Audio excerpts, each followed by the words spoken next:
আসসালামু আলাইকুম এভরিওয়ান, কেমন আছো সবাই? আশা করছি ভালো আছো।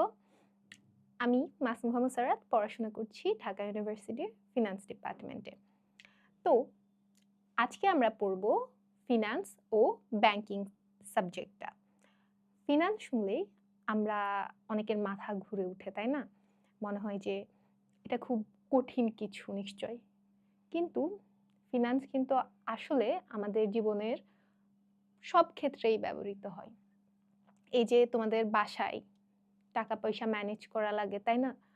বা কোন খাতে খরচ হবে বা কোত্থেকে আসবে এসব সংক্রান্ত কাজ করা লাগে। এগুলা সবকিছুই কিন্তু ফিন্যান্স।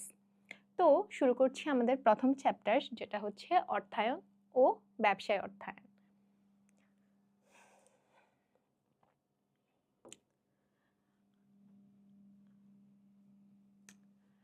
ইংরেজিতে একটা কথা আছে, if you don't control the money, money will control you.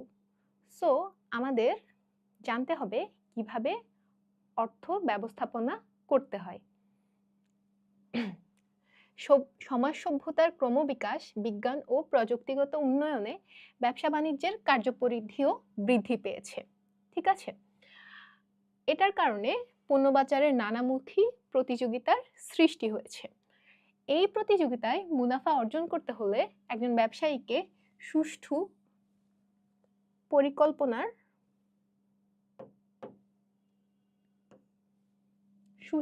পরিকল্পনার মাধ্যমে অর্থের সদ্ব্যবহার করতে হয়, যেন উৎপাদন বা বিক্রয় খরচ ন্যূনতম বা অর্থাৎ সবচেয়ে কম রাখা সম্ভব হয়। এতে ব্যবসায় প্রতিষ্ঠানটি সর্বোচ্চ মুনাফা অর্জনে সফলকাম হয়।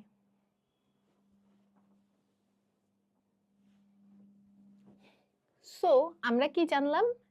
একটা ব্যবসায়ের মেইন উদ্দেশ্য কি? সেটা হচ্ছে মুনাফা অর্জন। ঠিক আছে? তো মুনাফা অর্জনের জন্য কি করতে হবে? অর্থের সদ্ব্যবহার করতে হবে, যেন এই যে উৎপাদন খরচ বা বিক্রয় খরচ ন্যূনতম রাখা যায়।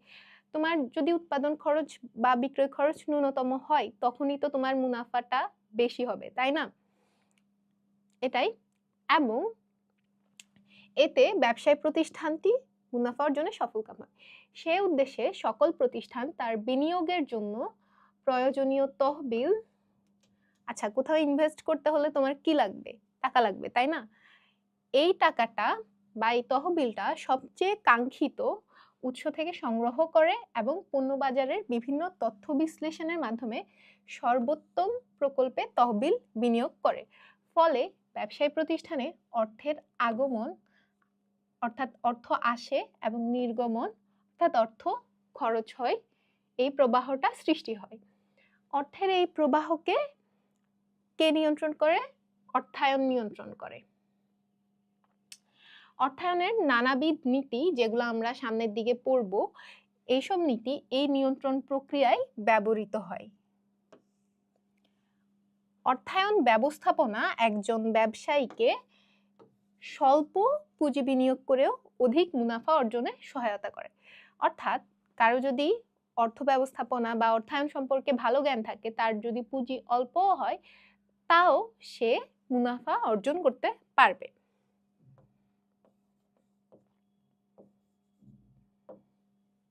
বর্তমানে এ কারণে অর্থায়নকে ব্যবস্থাপনার সহায়ক প্রক্রিয়া, অর্থাৎ আগে অর্থায়নকে বলা হতো যে এটা ব্যবস্থাপনা বা ম্যানেজমেন্টের সহায়ক প্রক্রিয়া, কিন্তু এখন সেটা বলা হয় না, এখন এটাকে ব্যবসার মূল চালিকা শক্তি হিসেবে ব্যবহার করা হয়।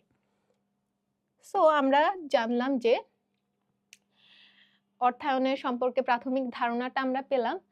অর্থায়ন কি আমরা এখন জানবো। অর্থায়ন তহবিল ব্যবস্থাপনা নিয়ে কাজ করে। বেসিক্যালি অর্থায়ন হচ্ছে অর্থ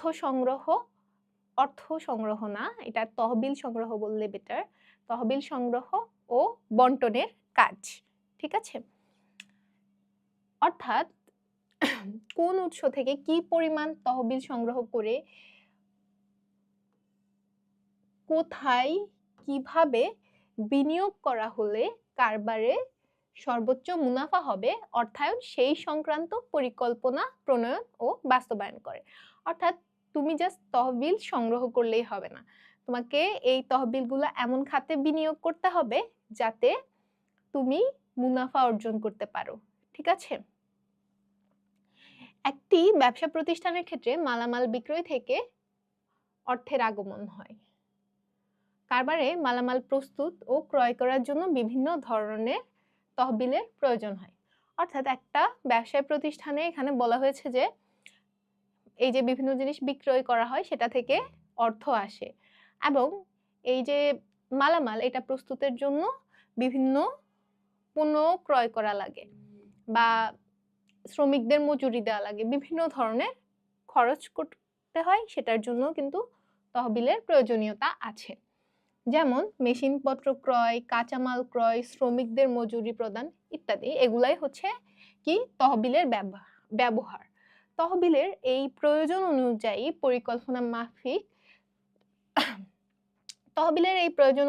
পরিকল্পনা মাফিক তহবিল সংগ্রহ করতে হয় যেন উৎপাদন প্রক্রিয়া অব্যাহত থাকে। অর্থাৎ অর্থায়ন বলতে তহবিল সংগ্রহ ও ব্যবহার সংক্রান্ত এই প্রক্রিয়াকে বোঝায়, যেটা আমরা প্রথমেই বলেছি। অর্থায়ন হচ্ছে কি তহবিল সংগ্রহ ও ব্যবহার সংক্রান্ত প্রক্রিয়া। সো তোমাদের যদি 1 মার্কে আসে অর্থায়ন কি, তখন তুমি এটা লিখতে পারো। তারপর এখন এখানে একটা উদাহরণ দেয়া আছে, একটা দর্জির দোকান। সেখানে কি হয়, দর্জির দোকানে সেলাই, মানে একটা দর্জির দোকান চালানোর জন্য কি লাগে, সেলাই মেশিন লাগে, সুতা লাগে, বাটন লাগে, কাপড় লাগে। সো এই জিনিসগুলার কিন্তু দরকার হয়, এবং এই জিনিসগুলা তো নিজে নিজে চলে আসবে না, এগুলা কি করতে হবে, কিনতে হবে। সো এগুলা কিনতে কিন্তু তহবিলের প্রয়োজন আছে, টাকা না থাকলে কিন্তু এগুলা কেনা পসিবল হতো না। সো দর্জির দোকানেও তুমি অর্থায়নের ব্যবহার দেখতে পাচ্ছ। এই যে এই তহবিল যে তার লাগবে, সেই তহবিল সে কোত্থেকে সংগ্রহ করবে, এরপর সেই টাকাটা সে কিভাবে স্মার্টলি খরচ করবে, সেটার উপরেই কিন্তু ওর মুনাফা অর্জন ডিপেন্ড করতেছে।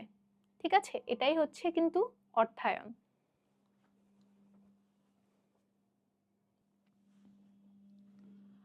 সো একজন দর্জির দোকানের মালিকের তার দোকানটা সুষ্ঠুভাবে চালাতে কি কি লাগতে পারে, সেলাই মেশিন ক্রয়, সুতা, বোতাম, কাঁচি ইত্যাদি। তো ওর এই যে তহবিলের প্রয়োজনটা, এটা ও প্রথমে নিজস্ব মূলধন, মানে নিজের কাছে যে টাকা আছে সেটা দিয়ে এই ব্যয় নির্বাহ করতে পারে। যদি ধরা যাক তার টাকা লাগলো 50,000, কিন্তু তার কাছে টাকা আছে 30,000, একটা টাকার গ্যাপ আছে, তো এই 20,000 টাকা ও কোথায় পাবে? এটা সে তার পরিবার স্বজন, মানে আত্মীয় স্বজন থেকে কি করতে পারে, ধার নিতে পারে। এখন এই যে ধার নিল ও তার তহবিলের প্রয়োজনীয়তা পূরণ করলো, এখন তার এই যে দর্জির দোকান থেকে যে মুনাফা বা আয় হবে, এটা থেকে তার কিন্তু বিভিন্ন খরচ প্রদান করতে হবে।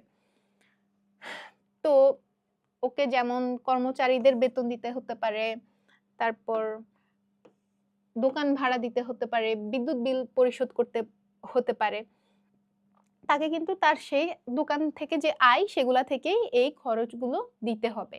আবার এই যে ও ঋণ যদি নেই, ঋণের সুদ পরিশোধ করতে হবে বা ঋণ পরিশোধ করতে হবে এই টাকাটা থেকেই। ঠিক আছে? সো এখানে আমরা অর্থায়নের যে ব্যাখ্যা সেটা কি এই এক্সাম্পলের মধ্যে পাচ্ছি।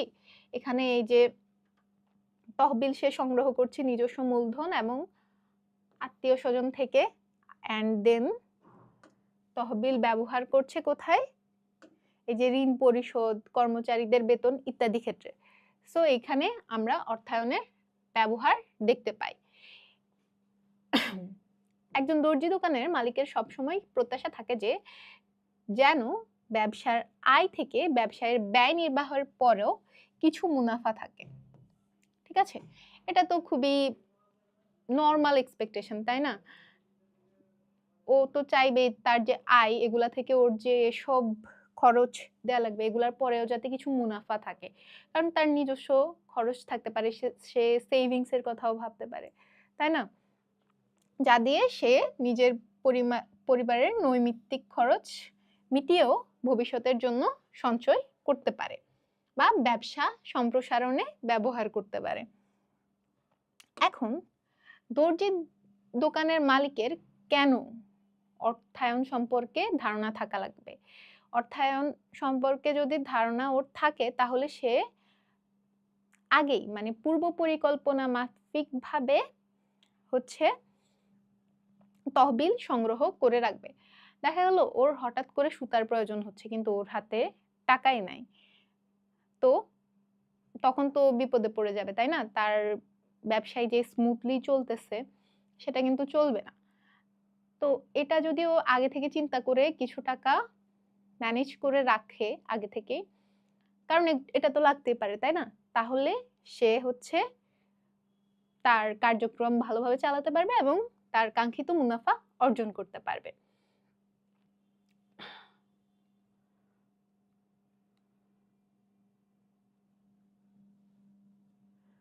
ব্যবসায় অর্থায়নে বা ফিনান্সে ব্যবসা সুষ্ঠুভাবে পরিচালনা করতে কখন, কি কারণে, কত তহবিল প্রয়োজন এবং কোথা থেকে সেই তহবিল সরবরাহ করা উচিত তা নিয়ে আলোচনা করা হয়।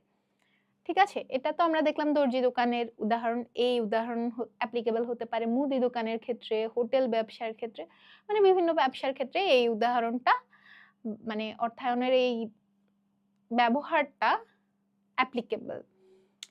এবং পরিবারেও কিন্তু অর্থায়নের প্রয়োগ আছে। একটা পরিবারের আয়ের উৎস কি? এই যে দর্জি দোকানের দারের ক্ষেত্রে মানে ব্যবসার ক্ষেত্রে তো হচ্ছে এই যে দোকান থেকে আয় আসতেছে, তো একটা পরিবারেরও এক বা একাধিক আয়ের উৎস থাকতে পারে, আবার খরচেরও অনেক উৎস থাকে। তো পারফেক্টলি ম্যানেজ করার জন্য মানুষ হচ্ছে আয়ের উৎসগুলা দেখে, দেন খরচটা ওই অনুযায়ী করে। ঠিক আছে,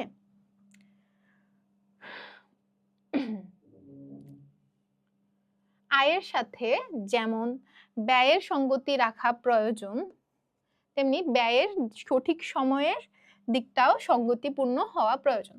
তো এই কথাটা তো অলওয়েজ বলা হয় যে আয়ের সাথে ব্যয়ের সঙ্গতি রাখা প্রয়োজন। অর্থাৎ ব্যয় যদি আয়ের চেয়ে বেশি হয়ে যায় তাহলে তো সমস্যা হয়ে যাবে, তাই না? ধার করা লাগবে, মানে আরো বিভিন্ন সমস্যা হতে পারে। তেমনি ব্যয়ের সঠিক সময়ের দিকটাও সঙ্গতিপূর্ণ হওয়া প্রয়োজন।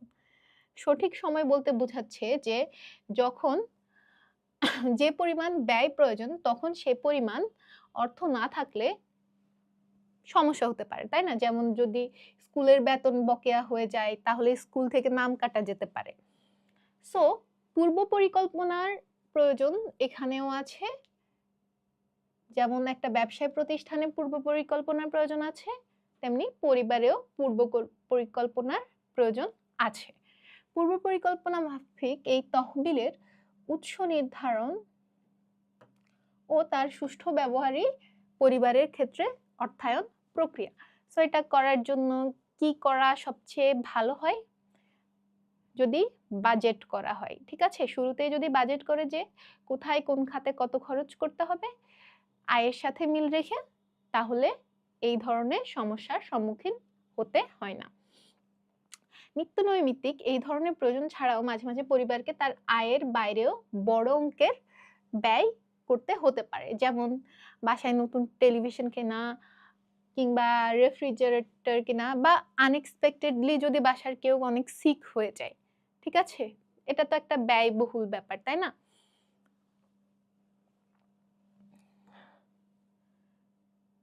তো এগুলা আয়ের নিয়মিত উৎস থেকে সরবরাহ করা, অর্থ সরবরাহ করা সম্ভব না, ঠিক আছে? তখন দীর্ঘমেয়াদী ঋণ নিয়ে এই ঘাটতি পূরণ করা যেতে পারে। সেক্ষেত্রে ঋণ ফেরত দেওয়ার একটা পরিকল্পনা করা প্রয়োজন হয়, ফলে পরিবারের সুষ্ঠু পরিচালনার জন্য পরিকল্পনা মাফিক তহবিলের উৎস নির্ধারণ ও ব্যবস্থাপনা করতে অর্থায়নের ধারণা সহায়তা করে। একটু আগে আমরা দেখলাম যে পরিবারের ক্ষেত্রে কিভাবে অর্থায়ন সহায়তা করে। এখন আমরা দেখতে পাচ্ছি যে একটা বিদ্যালয়ের কথা বলা হয়েছে।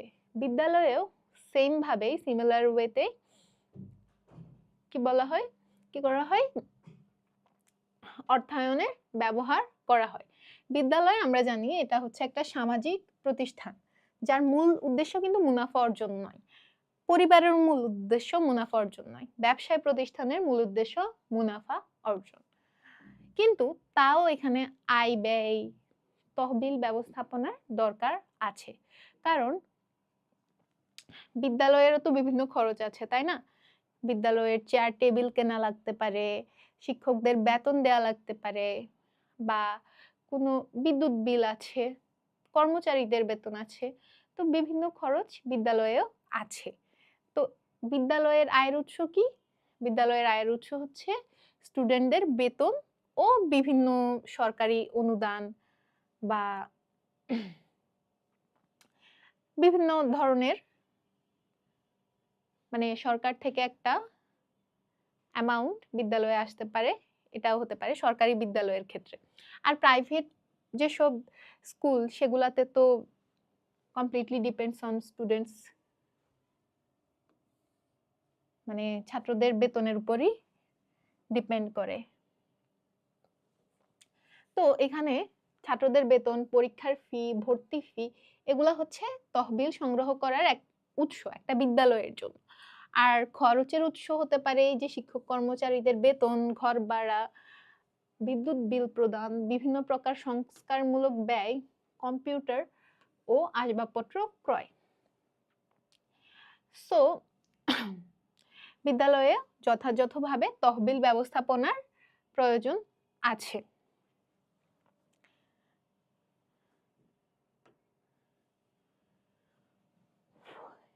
এই যে আমরা পড়ছি, এই পার্টটা বা এই চ্যাপ্টারটা মূলত হচ্ছে মুনাফা অর্জনকারী ব্যবসা বা কারবারি প্রতিষ্ঠানের অর্থায়ন নিয়ে জড়িত।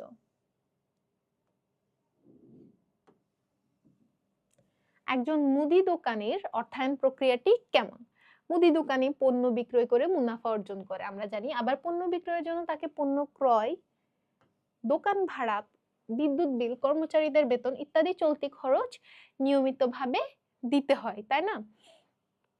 আবার কখনো ক্রেতার প্রয়োজনে তাকে দোকানের আয়তন বৃদ্ধি, আসবাবপত্র ক্রয় বা রেফ্রিজারেটর ক্রয় ইত্যাদি খরচ করতে হতে পারে,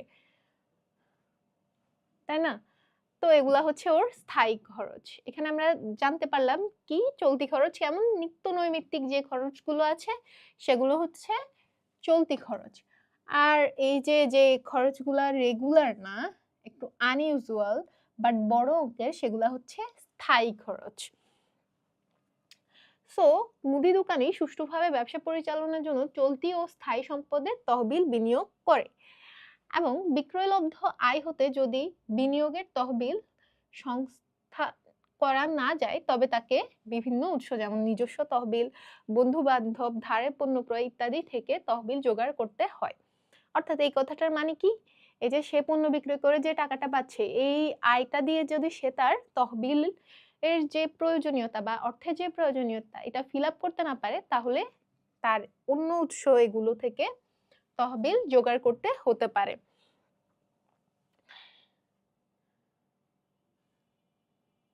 আবার স্থায়ী সম্পদ অর্জনের জন্য যে বড় অঙ্কের অর্থের দরকার হয় সেটি সাধারণত বাণিজ্যিক ব্যাংক থেকে গ্রহণ করতে পারে, অর্থাৎ ব্যাংক থেকে ঋণ নিতে পারে। এতে দীর্ঘমেয়াদে অর্থ পরিশোধের সুযোগ থাকায় ঋণ পরিশোধের ঝুঁকি কিছুটা কমে যায়। সো আমরা জানলাম যে মুদি ব্যবসায়ের ক্ষেত্রে বিক্রয়লব্ধ অর্থের সঠিক ব্যবহারের মাধ্যমে চলতি ব্যয় নির্বাহ, কিছু দীর্ঘমেয়াদী বিনিয়োগ, কম ঝুঁকিপূর্ণ উৎস থেকে ঋণ গ্রহণ করে সঠিক সময়ে ঋণের কিস্তির পরিশোধ সম্পর্কিত তহবিল ব্যবস্থাপনা কারবারি অর্থায়নের মূল কাজ।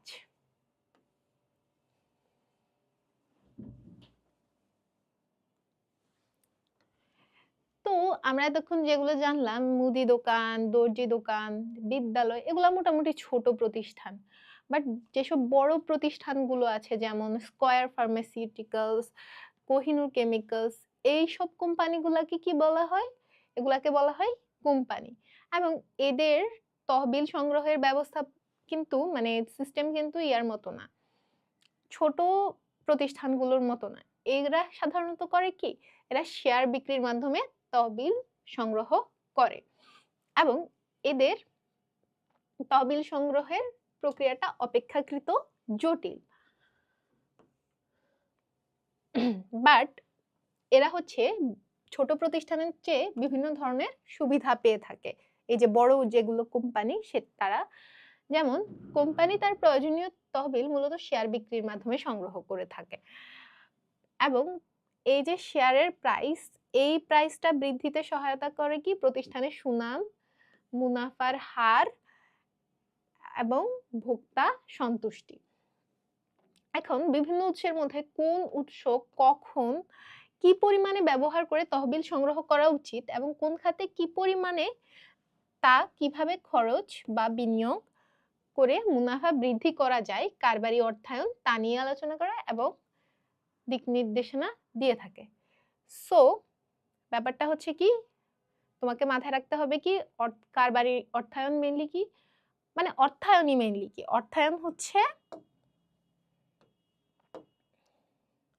তহবিল সংগ্রহ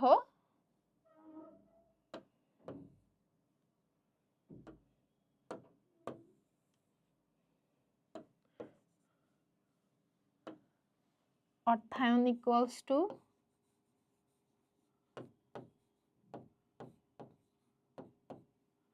তহবিল সংগ্রহ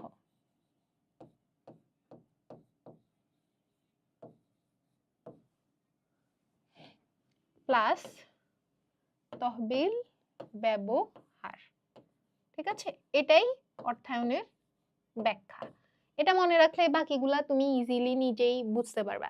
এই যে তহবিল সংগ্রহের সাথে রিলেটেড যে কোন উৎস থেকে কখন কোথায় কিভাবে সংগ্রহ করতে হবে, আবার কোন খাতে কি পরিমাণে ব্যয় করলে মুনাফা অর্জন হবে, এটাই হচ্ছে কিন্তু তহবিল ব্যবহার বা বন্টন। সো এতক্ষণ আমরা অর্থায়ন সম্পর্কে সংক্ষিপ্ত ধারণা পেলাম। এখন আমরা অর্থায়নের শ্রেণীবিভাগ দেখব। ঠিক আছে, আমরা জেনেছি যে বিভিন্ন ক্ষেত্রে অর্থায়নের ব্যবহার আছে, হোক সেটা পরিবারে, হোক সেটা বিদ্যালয়ে, হোক সেটা ব্যবসায় প্রতিষ্ঠানে, আবার অব্যবসায় প্রতিষ্ঠানেও অর্থায়ন গুরুত্বপূর্ণ। সো আমরা এখন সকল ধরনের প্রতিষ্ঠানে বা সকল ধরনের ক্ষেত্রে অর্থায়নের ব্যবহার দেখব। পারিবারিক অর্থায়ন। অর্থায়নের শ্রেণীবিভাগের মধ্যে প্রথমে আমরা দেখব পারিবারিক অর্থায়ন। পারিবারিক অর্থায়নের ক্ষেত্রে পরিবারের আয়ের উৎস ও পরিমাণ নির্ধারণ করে সেই আয় কিভাবে ব্যয় করলে পরিবারের সদস্যদের সর্বাঙ্গীন মঙ্গল হয় তা নির্ধারণ করা হয়। আচ্ছা, এই যে অর্থায়নের শ্রেণীবিভাগ থেকে কিন্তু সিকিউ আসতে পারে, বলতে পারে যে অর্থায়নের শ্রেণীবিভাগগুলো লিখো। তখন তুমি প্রত্যেকটা শ্রেণীবিভাগ লিখে নাম দিয়ে ছোট ছোট করে 2-3 লাইন লিখে দিবা জাস্ট। আর যদি আলাদা আলাদা ভাবে আসে যে পারিবারিক অর্থায়ন সম্পর্কে বলো, তখন তুমি ওটাই বড় প্রশ্ন হিসেবে লিখবা। তো পারিবারিক অর্থায়নের ক্ষেত্রে প্রথমে আয়ের উৎস নির্ধারণ করতে হয়,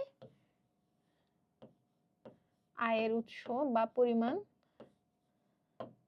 নির্ধারণ করতে হয়, সেই অনুযায়ী ব্যয় করতে হয়। ঠিক আছে, ফার্স্টে আয় দেন ব্যয়। এবং ব্যয় বলতে কি, ব্যয়ের খাত নির্ধারণ করতে হয়। তো অনেক ধরনের প্রয়োজনীয়তা তো আছে, কিন্তু ওই প্রয়োজনীয়তাই গুলাই আগে ফিল আপ করতে হবে যেগুলা গুরুত্বপূর্ণ। সো একটা ফ্যামিলির একটা বাচ্চা, সে তার স্কুলের বেতনও দেওয়া লাগবে, আবার সে কিছুটা শপিংও করতে চাচ্ছে। এখন কোনটা আগে ফিল আপ করা দরকার, স্কুলের বেতন দেওয়া নাকি ওই যে শপিং করতে চাচ্ছে সেটা? তো তোমরা তো বলবে নিশ্চয়ই শপিং এরটা, কিন্তু সেটা কিন্তু হচ্ছে প্রয়োজনীয়তা না। প্রয়োজনীয়তা স্কুলের বেতন দেওয়াটা, সো আগে ওইটার খাত আনতে হবে, ঠিক আছে? এরপর যদি এক্সট্রা টাকা থেকে যায় তাহলে তো অবভিয়াসলি করাতেই পারে শপিং। পরিবারের আয় যদি ব্যয়ের জন্য যথেষ্ট না হয়, তবে বিভিন্ন আত্মীয় স্বজন, পরিচিত ব্যক্তি, বন্ধু বান্ধব থেকে অর্থ ঋণ হিসেবে নেওয়া যায়।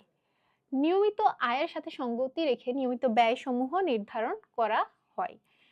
কিন্তু স্থায়ী সম্পদের ক্ষেত্রে যেমন টিভি, ফ্রিজ, গৃহ নির্মাণ, এগুলোর জন্য প্রয়োজনীয় অর্থ ব্যাংক থেকে ঋণ নেওয়া যায়।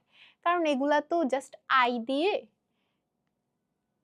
মানে আয় থেকে সাধারণত নিত্য নৈমিত্তিক যে ব্যয়গুলো আছে সেগুলাই নির্বাহ করা হয়। কিন্তু এখন যদি টিভি, ফ্রিজ বা বাসা বানাইতে চাই তাহলে তো সীমিত আয়ের সাথে সেটা মানে করা পসিবল হবে না। কিন্তু সংগৃহীত তহবিল সীমাবদ্ধ বলে এর উপযুক্ত ব্যবহার প্রয়োজন। যদি পরিবারের সংগৃহীত তহবিল প্রয়োজনীয় ব্যয়ের তুলনায় বেশি হয় তবে সেটা ভবিষ্যতের জন্য সঞ্চয় করা যায়। সো আমরা কি জানলাম যে পরিবারের আয়ের উৎস ও পরিমাণ নির্ধারণ করে সেই আয় কিভাবে ব্যয় করলে পরিবারের সদস্যদের মঙ্গল হয়, সেটাই হচ্ছে পারিবারিক অর্থায়ন। পারিবারিক অর্থায়নের ক্ষেত্রে প্রথমে আয়ের উৎস নির্ধারণ করতে হয়, দেন ব্যয়ের খাত নির্ধারণ করতে হয়। এবং যদি আয়ের চেয়ে ব্যয় বেশি হয়, ব্যয়ের খাত বেশি হয়, তাহলে বিভিন্ন জন থেকে ঋণ নেওয়া যেতে পারে, ঠিক আছে? আর স্থায়ী খরচগুলো করার জন্য বাণিজ্যিক ব্যাংক থেকে ঋণ নেওয়া যেতে পারে। কিন্তু যদি ব্যয়ের চেয়ে আয় বেশি হয়, which is desirable, তাহলে সেটা সেভ করতে পারে। পারিবারিক অর্থায়ন দেখলাম, আমরা এখন দেখব সরকারি অর্থায়ন। সরকারেরও অর্থায়নের দরকার হয় এবং বেশি দরকার হয়। কিন্তু পারিবারিক অর্থায়ন আর সরকারি অর্থায়নের একটা ডিফারেন্স কি, সেটা হচ্ছে পারিবারিক অর্থায়নের ক্ষেত্রে ফার্স্টে আয়ের উৎস নির্ধারণ করা হয়, দেন ব্যয়ের খাত করা হয়, নির্ধারণ করা হয়। কিন্তু সরকারি অর্থায়নের ক্ষেত্রে আগে ব্যয়ের খাত নির্ধারণ করা হয়, দেন ভাবা হয় যে কোন উৎস থেকে এই আয়টা পাওয়া যাবে। সো সরকারের ব্যয়ের খাত কোনগুলো? সরকারের ব্যয়ের খাত তো হচ্ছে মেইনলি জনগণের উন্নয়নের জন্যই কিছু তো করা, এই যে যেমন রাস্তাঘাট, সেতু, সরকারি প্রতিষ্ঠান, শিক্ষা প্রতিষ্ঠান, হাসপাতাল, আইন শৃঙ্খলা, প্রতিরক্ষা এবং সামাজিক অবকাঠামো, এগুলাই হচ্ছে কি সরকারের ব্যয়ের খাত। এখন এই ব্যয় নির্বাহের জন্য আয়ের উৎস সরকারের কি হতে পারে? এই যে সরকার ট্যাক্স নেই, আয়কর, মূল্য সংযোজন কর, যেটাকে ইংরেজিতে বলা হয় কি বলতো, ভ্যাট, গিফট ট্যাক্স, আমদানি শুল্ক, রপ্তানি শুল্ক, আরো আছে ইত্যাদি, ঠিক আছে? সো সরকার হচ্ছে প্রথমে ব্যয়ের পরিমাণ নির্ধারণ করে, দেন হচ্ছে আয়ের উৎস মানে কোত্থেকে এই আয়গুলো পাওয়া যেতে পারে সেটা সিলেক্ট করে। সো আমরা বলতে পারি যে প্রথমে ব্যয়, পরে আয়, ঠিক আছে? আর সরকারি অর্থায়নের মূল লক্ষ্য কি? সরকারি অর্থায়নের মূল লক্ষ্য হচ্ছে সমাজ কল্যাণ। সরকারি অর্থায়ন সাধারণত অলাভজনক হয়, মানে এটার মেইন উদ্দেশ্য কিন্তু মুনাফা অর্জন না। আর মোস্ট অফ দ্য টাইম সরকারি অর্থায়নে ব্যয় আয় অপেক্ষা বেশি হয়, ঠিক আছে? এখানে হতে পারে লিখবো সরকারি মালিকানার বেশ কিছু ব্যবসা প্রতিষ্ঠান থাকে যা অপেক্ষাকৃত কম লাভজনক হতে পারে, যেমন বিসিআইসি এর অধীনে রাসায়নিক শিল্প প্রতিষ্ঠানগুলো, ঠিক আছে?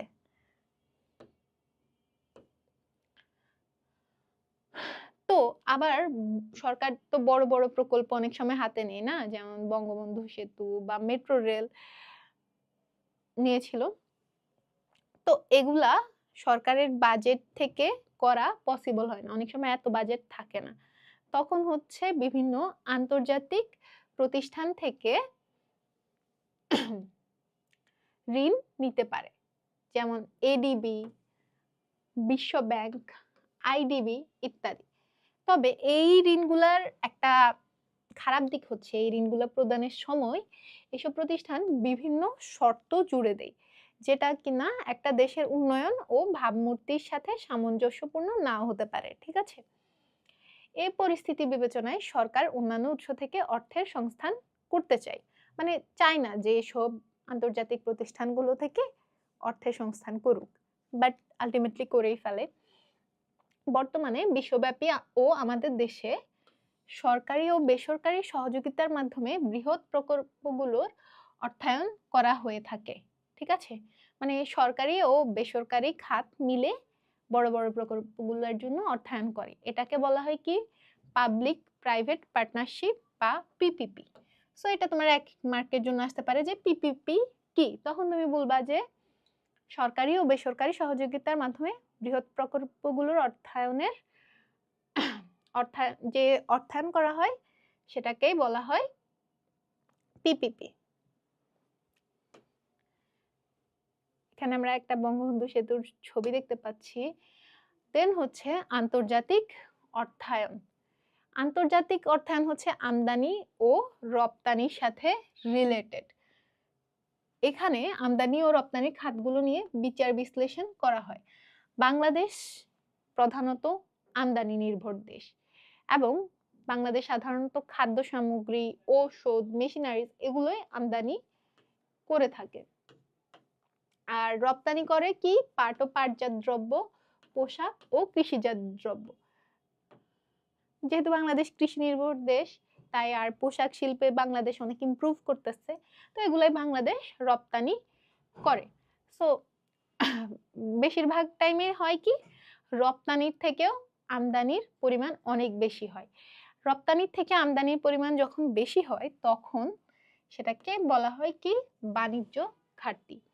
এই ঘাটতি পূরণে প্রবাসী বাংলাদেশিদের পাঠানো অর্থ বা রেমিটেন্স বিশেষ ভূমিকা রাখে।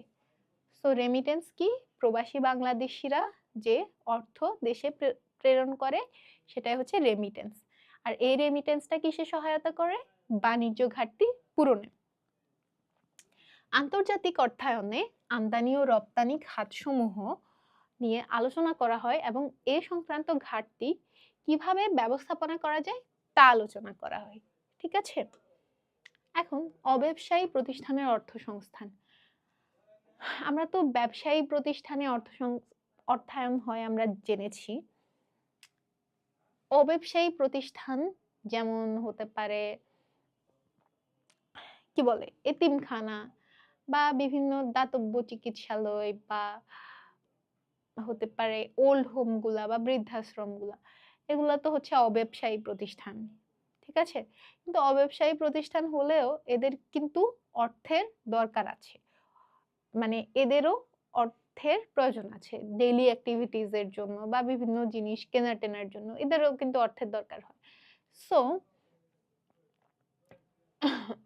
এই ধরনের প্রতিষ্ঠান পরিচালনার জন্য অর্থ বা অর্থের সমতুল্য পণ্য বা সেবার প্রয়োজন আছে এবং সেই অর্থের দক্ষ ব্যবস্থাপনারও প্রয়োজন আছে। এক্ষেত্রে অর্থায়ন যে ভূমিকা রাখে সেটা হচ্ছে অর্থ ও অর্থ সমতুল্য সম্পদ সংগ্রহের উৎস চিহ্নিত করে, দেন তার সুষ্ঠু ব্যবহারের মাধ্যমে প্রতিষ্ঠানটির সেবামূলক উদ্দেশ্যকে সফল করে। ঠিক আছে, এটাই হচ্ছে অব্যবসায়ী প্রতিষ্ঠানের অর্থায়ন। এখানে উদাহরণ হিসেবে এতিমখানা দেওয়া আছে। ঠিক আছে, এতিমখানায় কিভাবে অর্থ সংগ্রহের বা অর্থ সংস্থানের উৎস কি বিভিন্ন অনুদান। ঠিক আছে, বিভিন্ন অনুদানের মাধ্যমে এরা অর্থ সংস্থান করে থাকে, দেন অর্থ ব্যবহার করা হয় এতিমদের বিভিন্ন উন্নয়ন। সো এটাই হচ্ছে একটা অব্যবসায়ী প্রতিষ্ঠানের অর্থায়ন। দেন হচ্ছে ব্যবসায় অর্থায়ন। তো আমাদের মেইন পড়ালেখা হচ্ছে কি নিয়ে? ব্যবসায় অর্থায়ন নিয়ে, and this is the most important part। ব্যবসায় অর্থায়ন হচ্ছে অর্থায়নের সবচেয়ে গুরুত্বপূর্ণ ধরন। ব্যবসা অর্থায়নের ইংরেজি হচ্ছে বিজনেস ফাইন্যান্স। মুনাফা অর্জনের উদ্দেশ্যে লাভ ক্ষতির ঝুঁকি নিয়ে গঠিত সংগঠনকে ব্যবসা প্রতিষ্ঠান বলা হয়। এটা তোমরা এই সংজ্ঞাটা তোমরা ব্যবসায় উদ্যোগেও পড়ে থাকবে যে ব্যবসা কি। তখন বলা হয় যে মুনাফা অর্জনের উদ্দেশ্যটা কি? মুনাফা অর্জন। লাভ ক্ষতির ঝুঁকি নিয়ে গঠিত সংগঠনকেই ব্যবসা প্রতিষ্ঠান বলা হয়। ফলে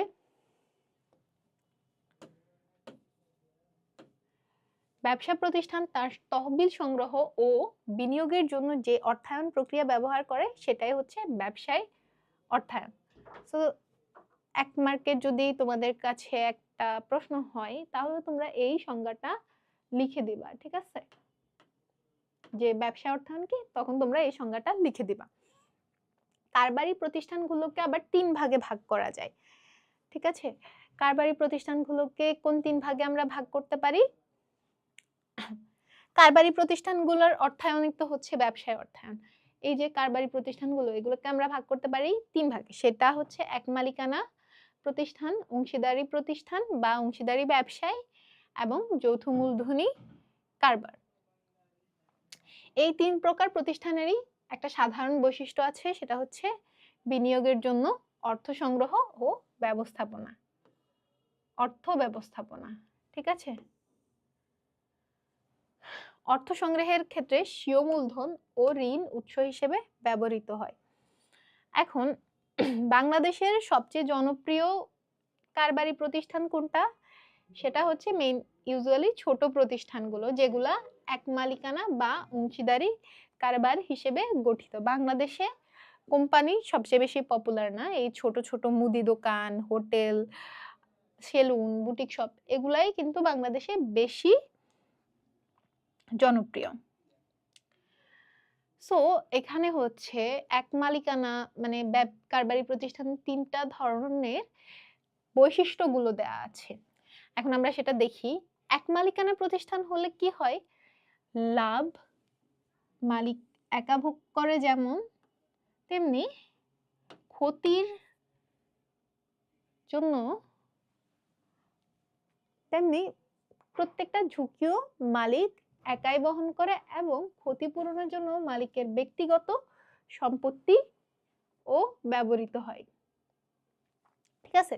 কোনো ঋণ দাতার যদি ঋণ না দিতে পারে, মালিকের ব্যক্তিগত সম্পত্তি বিক্রি করেও এই ঋণটা ফিল আপ করা লাগতে পারে এক মালিকানা ব্যবসায়ের ক্ষেত্রে। অংশীদারি ব্যবসায়ের ক্ষেত্রে হচ্ছে এই জিনিসটা অংশীদারদের মধ্যে ডিভাইডেড হয় এবং সেক্ষেত্রেও অংশীদারদের মানে ক্ষতিপূরণের জন্য অংশীদারদের নিজ নিজ সম্পত্তি হচ্ছে ব্যবহার করা লাগতে পারে। এই 2 ধরনের ব্যবসা প্রতিষ্ঠানের ক্ষেত্রে তহবিল সংগ্রহের উৎস হচ্ছে মালিকের নিজস্ব তহবিল, মুনাফা, আত্মীয় স্বজন থেকে গৃহীত ঋণ, ব্যাংক অথবা গ্রামীণ মহাজন থেকে সুদের ভিত্তিতে ঋণ গ্রহণ, ঠিক আছে? এক মালিকানা ও অংশীদারি ব্যবসায়ের ক্ষেত্রে।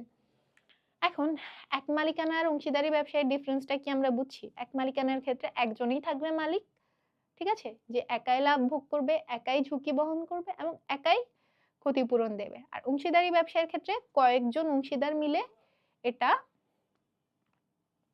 কি করে? এটা বহন করবে। লাভ হলেও কয়েকজন অংশীদারের মাঝে ভাগ হবে, ক্ষতিও সেম, ঝুঁকিও সেম, ঠিক আছে? এটাই হচ্ছে এই দুইটার মধ্যে ডিফারেন্স।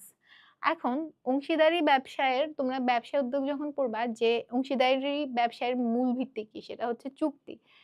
এখন দুইজন ভাই যদি একসাথে একটা ব্যবসায় শুরু করে, ঠিক আছে? তাহলে এটাকে কি অংশীদারি ব্যবসায় বলা যাবে? এটাকে অংশীদারি ব্যবসায় বলা যাবে না, এটাকে বলতে হবে এক মালিকানা ব্যবসায়। কারণ ওদের মাঝে কিন্তু কোনো চুক্তি নাই। বাট ওদের মধ্যে যদি একটা চুক্তি হয় তাহলে সেটা হয়ে যাবে অংশীদারি ব্যবসায়।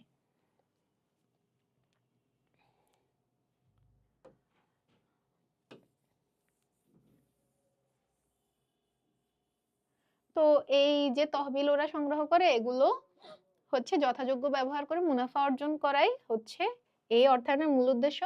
কিন্তু যৌথ মূলধনী কারবার বা থার্ড টাইপ অফ কারবারি প্রতিষ্ঠান, এটার কিন্তু এটার তহবিল সংগ্রহের প্রক্রিয়াটা কিন্তু ওই দুইটা থেকে ডিফারেন্ট।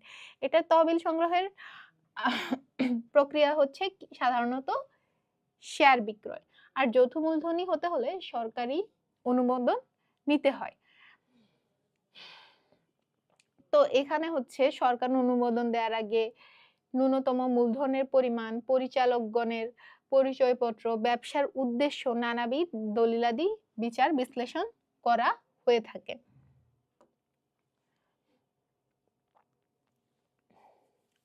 তো অনুমোদন পেলে একটা কোম্পানি কি করে, মানে ওরা শেয়ার বিক্রি কিভাবে করে, একটা বড় অঙ্কের কাঙ্ক্ষিত মূলধনকে ছোট ছোট অঙ্কে বিভক্ত করে শেয়ার হিসেবে বিক্রি করে। ঠিক আছে, এটা কি রকম? এটা হচ্ছে ধরো একটা কোম্পানির, এখানে যে উদাহরণটাই দেওয়া আছে এটাই বলি, একটা কোম্পানির এই যে 10 কোটি টাকা প্রয়োজন। ঠিক আছে, তো এই 10 কোটি টাকা তারা কি করতে পারে, প্রত্যেকটা শেয়ারের মূল্য বানাতে পারে 1000, 1000কে 10 কোটি দিয়ে ভাগ দিলে হয় কত, 1 লক্ষ। তো 1000 টাকার 1 লক্ষ শেয়ারে বিভক্ত করে ওরা এটা বিক্রি করতে পারে। তো শেয়ারের দাম যদি 10,000 হতো তাহলে কিন্তু মানুষের জন্য কেনা অনেক টাফ হতো, কিন্তু 1000 হইলে অনেকেই কিনতে পারবে, তোমরাও চাইলে কিনতে পারবা, তাই না, একটা কোম্পানির শেয়ার। সো ওরা এভাবে হচ্ছে তাদের মূলধনটা সংগ্রহ করে, মানে তারা হচ্ছে শেয়ার দেয়, আর ওই যে বিনিয়োগকারীরা ওরা হচ্ছে কোম্পানিকে টাকা দেয়। ঠিক আছে, এভাবে দেশের প্রত্যন্ত অঞ্চলে মানুষজন শেয়ার কিনতে পারে, এবং যারা শেয়ার কিনে শেয়ার মালিকদের নিয়মিতভাবে লভ্যাংশ দেওয়া হয়ে থাকে, এবং বিনিয়োগকারীরাও মানে ইনভেস্টররাও কোম্পানির শেয়ার কিনতে পারে। শেয়ার হোল্ডাররা কোম্পানির মালিক, এবং প্রতিষ্ঠানটি শেয়ার হোল্ডাররা শেয়ার বাজার যেমন ঢাকা স্টক এক্সচেঞ্জ যে শেয়ার বিক্রি করে শেয়ারটি নগদ অর্থে রূপান্তর করতে পারে। অর্থাৎ বলা হয়েছে কি, শেয়ার হোল্ডাররাই হচ্ছে কোম্পানির মালিক যারা বিভিন্ন শেয়ার কিনছে। সো এটা এক মালিকানা আর কি বলে অংশীদারি ব্যবসায়ের চেয়ে কিন্তু ডিফারেন্ট, আমরা বুঝতে পারলাম। এবং শেয়ার হোল্ডাররা স্টক এক্সচেঞ্জে শেয়ার ক্রয় বিক্রয় করতে পারে তাদের প্রয়োজন অনুসারে। শেয়ার ছাড়াও বন্ড ও ডিবেঞ্চার বিক্রয় করেও যৌথ মূলধনী কারবারে অর্থ সংস্থান করা পসিবল, তখন সেটাকে বলা হবে কি, ঋণ মূলধন। এবং শেয়ার বন্ড এবং ডিবেঞ্চার হোল্ডাররা হচ্ছে কোম্পানির পাওনাদার। ঠিক আছে, এবং তাদেরকে নিয়মিতভাবে সুদ প্রদান করতে হবে, কেননা তারা শেয়ার হোল্ডারদের মতো কোম্পানির মালিক নয়। ঠিক আছে, সো কোম্পানির আয় থেকে সবার আগে কাদের পাওনাটা দিতে হবে, সেটা হচ্ছে বন্ড ও ডিবেঞ্চার হোল্ডারদের, কারণ তারা হচ্ছে কোম্পানির পাওনাদার। দেন আসি ব্যাংক ও আর্থিক প্রতিষ্ঠানেও অর্থায়ন তো আছেই, মেইনলি এগুলোতেই আছে। সো যে কোনো দেশের অর্থনৈতিক কর্মকাণ্ড সাধারণত সে দেশের ব্যাংক ও অন্যান্য আর্থিক প্রতিষ্ঠানকে কেন্দ্র করে আবর্তিত হয়। তো বাংলাদেশে বিভিন্ন সরকারি ব্যাংক আছে, যেমন সোনালী ব্যাংক, এছাড়া আছে বিভিন্ন স্পেশালাইজড ব্যাংক, বেসরকারি ব্যাংক। স্পেশালাইজড মানে হচ্ছে বিশেষায়িত ব্যাংক। ঠিক আছে, তো এই ধরনের সরকারি ও বেসরকারি বাণিজ্যিক ব্যাংকগুলো মুনাফা ভিত্তিক ব্যবসা প্রতিষ্ঠান, তবে এদের অর্থায়ন প্রক্রিয়া সাধারণত ব্যবসা প্রতিষ্ঠান থেকে একটু ভিন্ন প্রকৃতির। কেমন? এরা কিভাবে তহবিল সংগ্রহ করে? এরা মানুষ থেকে ক্ষুদ্র ক্ষুদ্র আমানত গ্রহণ করে এবং দেন বড় অঙ্কের ঋণ দেয়। ঠিক আছে, মানে মানুষ তো ব্যাংকে টাকা রাখে না, অনেকে রাখে, তোমাদের বাবা মারাও হয়তো রাখে, বা তোমরাও চাইলে রাখতে পারো। ঠিক আছে, স্টুডেন্ট অ্যাকাউন্টসও আছে বিভিন্ন।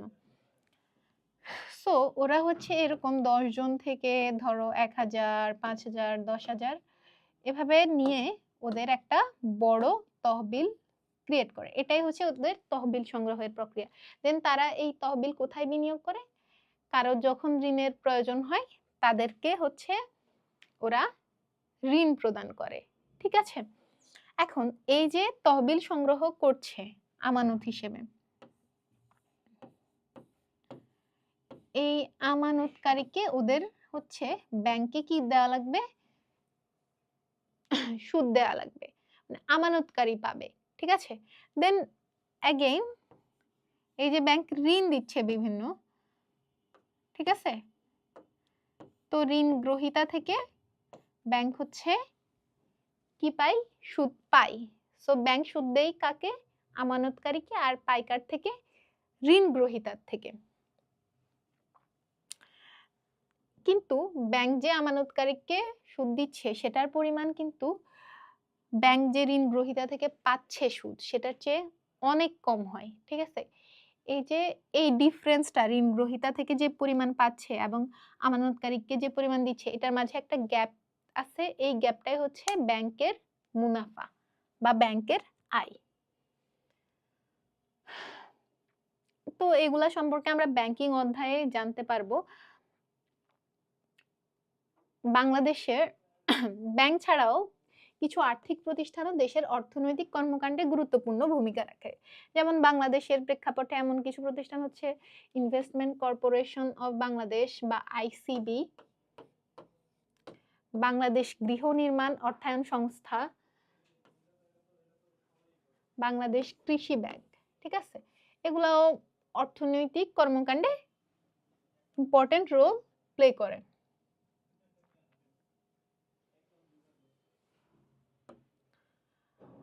এখন আমরা জানবো কারবারি অর্থায়নের গুরুত্ব সম্পর্কে, অর্থাৎ কারবারি অর্থায়ন কেন গুরুত্বপূর্ণ।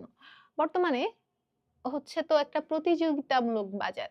এখানে মুনাফা অর্জনের জন্য প্রত্যেকটা সরকারি, বেসরকারি, আন্তর্জাতিক ব্যবসা প্রতিষ্ঠানগুলোকে বিশেষ গুরুত্বের সাথে পূর্ব পরিকল্পনা মাফিক অর্থায়ন করতে হয়।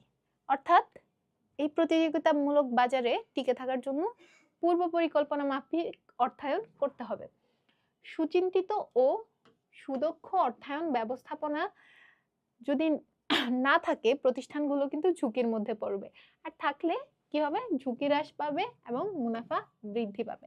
সো নিচে আমরা কয়েকটা বিষয় দেখব, মেইনলি কিছু প্রবলেমস দেখব, যেই প্রবলেমগুলোর কারণে অর্থায়ন ব্যবস্থাপনা এত গুরুত্বপূর্ণ হয়ে উঠেছে। ঠিক আছে? মানে এই প্রবলেমগুলো সলভ করার জন্য হলেও অর্থায়ন ব্যবস্থাপনা লাগবে। সো প্রথমে আসি আমরা, প্রথমে হচ্ছে ব্যবসায়িক মূলধন সংকট। তো বাংলাদেশ যেহেতু একটা উন্নয়নশীল দেশ, অলওয়েজ এটা হয় যে বাংলাদেশের ব্যবসায় প্রতিষ্ঠানগুলোর মূলধন সংকট থাকে। মানে দরকার হয়তো 1 লাখ টাকা বা 10 লাখ টাকা, ঠিক আছে, 10 লাখ টাকায় ধরি একটা বেশি অ্যামাউন্ট, কিন্তু ওনার কাছে আছে 6 লাখ টাকা।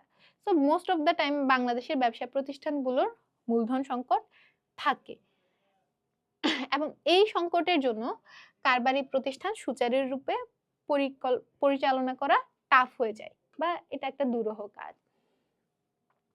সো একটা উদাহরণ এখানে দেয়া আছে, একটা প্রতিষ্ঠানের কাঁচামাল কেনা প্রয়োজন, কিন্তু অর্থ সংকটের জন্য যদি সে যথাসময়ে উপযুক্ত পরিমাণে কাঁচামাল না কিনতে পারে, তাহলে কিন্তু তার প্রতিষ্ঠানটার এই যে উৎপাদন প্রক্রিয়া সেটা ব্যাহত হবে।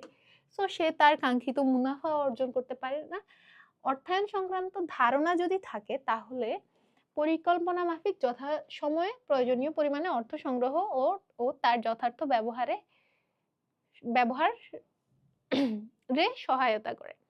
অর্থাৎ অর্থায়ন সংক্রান্ত তার যদি ধারণা থাকে, সে পূর্ব পরিকল্পনা মাফিক সেই পরিমাণ অর্থ সংগ্রহ করে রাখে এবং তার প্রয়োজনের টাইমে ব্যবহার করতে পারে। দেন অনগ্রসর ব্যাংক ব্যবস্থা।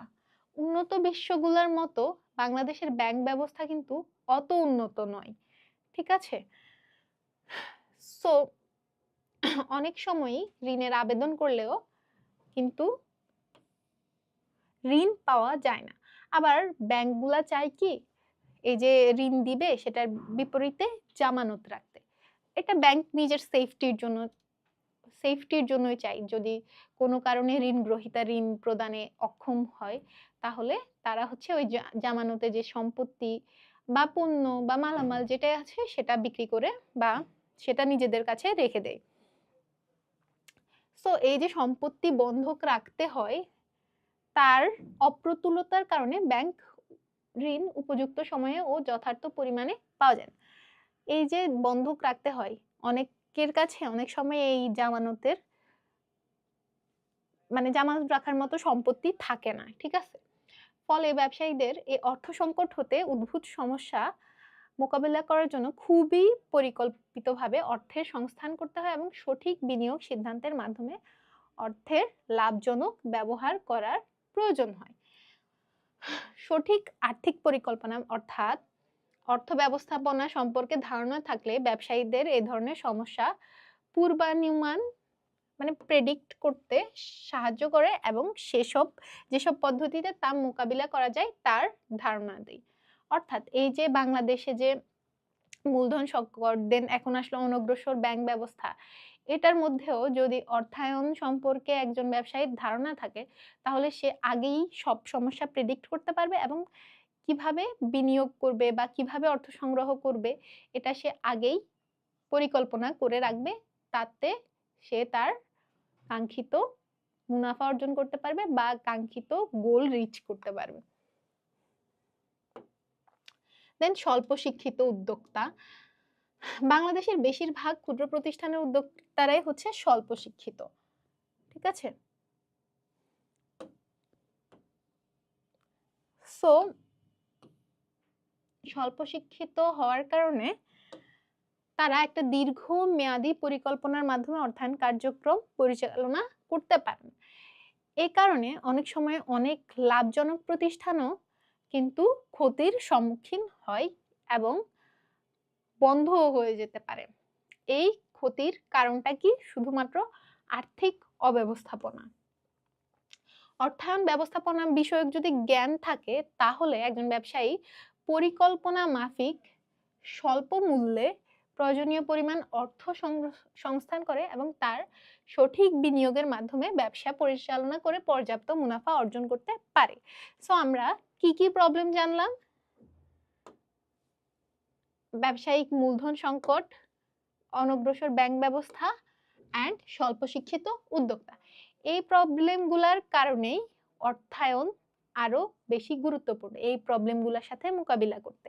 দেন আরেকটা ক্ষেত্রেও অর্থায়ন গুরুত্বপূর্ণ, সেটা হচ্ছে উৎপাদনমুখী বিনিয়োগ ও জাতীয় আয়। সো একটা সফল বিনিয়োগ হলে কি হবে? জাতীয় আয় বৃদ্ধি পাবে। তো একটা সফল বিনিয়োগ যদি করা যায় কোনো একটা প্রতিষ্ঠানে, সেই প্রতিষ্ঠানটার যদি উন্নত হয়, সেখানে চাকরি সংস্থান বাড়বে। তো প্রতিষ্ঠানের আয় যদি বৃদ্ধি পায়, সেটা জাতীয় আয়ও ইম্প্যাক্ট ফেলবে। দেন কর্মসংস্থান বৃদ্ধি পেলেও সেম।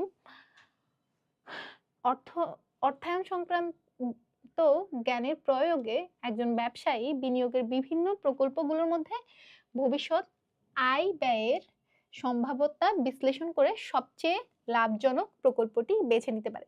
এটা তোমরা নিজেরাই সামনের দিকে করবা, ঠিক আছে? কয়েকটা বিনিয়োগের মধ্যে দেখবা যে কোন বিনিয়োগের আয় ব্যয়, মানে প্রত্যেকটা বিনিয়োগের আয় ব্যয়ের তুলনা করে যেটা সবচেয়ে বেটার সেটাই সিলেক্ট করতে হয়। এই ধরনের লাভজনক বিনিয়োগ কারবারটির জন্য যেমন অর্থবহ, তেমনি সারা দেশের অর্থনৈতিক উন্নয়নের জন্য বিশেষ গুরুত্বপূর্ণ, ঠিক আছে? সো এগুলাই হচ্ছে সেক্টর বা এগুলাই হচ্ছে রিজন যেটা অর্থায়নের প্রয়োজনীয়তাকে আরো বৃদ্ধি করে, ঠিক আছে? বা অর্থায়নকে আরো গুরুত্বপূর্ণ করে তোলে, যে কেন আমাদের অর্থায়ন সম্পর্কে জানতে হবে, কেন অর্থ ব্যবস্থা সম্পর্কে জানতে হবে। দেন আমরা এখন জানবো আরেকটা ইম্পর্টেন্ট টপিক সম্পর্কে। এখান থেকেই এই চ্যাপ্টারের মোস্ট অফ দ্য এমসিকিউ আসে। মানে এই চ্যাপ্টারের সবচেয়ে 3 স্টার টাইপের টপিক বলা যায় এটাকে, সেটা হচ্ছে কারবারি অর্থায়নের নীতি। সো কারবারি অর্থায়ন ব্যবস্থাপনা বলতে কারবারের জন্য প্রয়োজন মাফিক তহবিল সংগ্রহ, স্বল্প ও দীর্ঘমেয়াদে সেই তহবিল বিনিয়োগ ও তহবিল বন্টন সংক্রান্ত ব্যবস্থাপনাকে বোঝায়। এখন এই ব্যবস্থাপনার কিছু নীতি আছে যেগুলাই আমরা জানি। মেইনলি হচ্ছে 3টা নীতি আছে, ঠিক আছে? সো 3টা নীতি এখন আমরা দেখব। প্রথম নীতি হচ্ছে কি তারল্য বনাম মুনাফা নীতি। এখন একটা ব্যবসা প্রতিষ্ঠানের রেগুলার অ্যাক্টিভিটিজের জন্য আমাদের কিন্তু নগদ অর্থের দরকার হয়, ঠিক আছে?